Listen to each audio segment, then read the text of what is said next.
नहमदुहु व नुसल्ली अला रसूलिहिल करीम अम्मा बाद फ़ाऊज़ु बिल्लाहि मिनश शैतानिर रजीम बिस्मिल्लाहिर रहमानिर रहीम। अस्सलामु अलैकुम डियर व्यूअर्स, आपके फेवरेट इंफॉर्मेटिव चैनल से मैं हूं शब्बीर अहमद। हमारा आज का टॉपिक है कि क्या पसीना अगर मुंह के ज़रिए हलक में चला जाए तो इससे रोज़ा टूट जाता है या नहीं।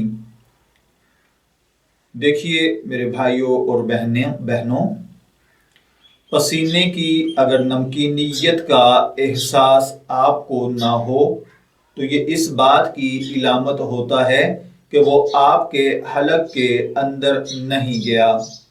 अलबत्ता अगर पसीना एक आध कतरा आपके हलक से उतर भी जाए तो इससे रोज़ा फासिद नहीं होता।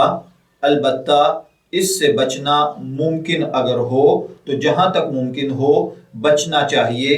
यहाँ तक कि अगर आपको अपने पूरे मुंह में पसीने की नमकीनी महसूस हो या मुंह भर पसीना आपके हलक में चला जाए या आप कोई ऐसा काम कर रहे हैं जिसमें बार बार पसीना आपके मुंह में आ रहा है और वो पसीना मुंह के जरिए हलक में उतर रहा है तो इससे रोज़ा फासिद हो जाएगा। और ये रोज़ा फासिद होने की सूरत में आप पर कफारा लाजिम नहीं आएगा, बल्कि सिर्फ रमज़ानुल मुबारक के बाद एक रोज़ा कज़ा रखना होगा।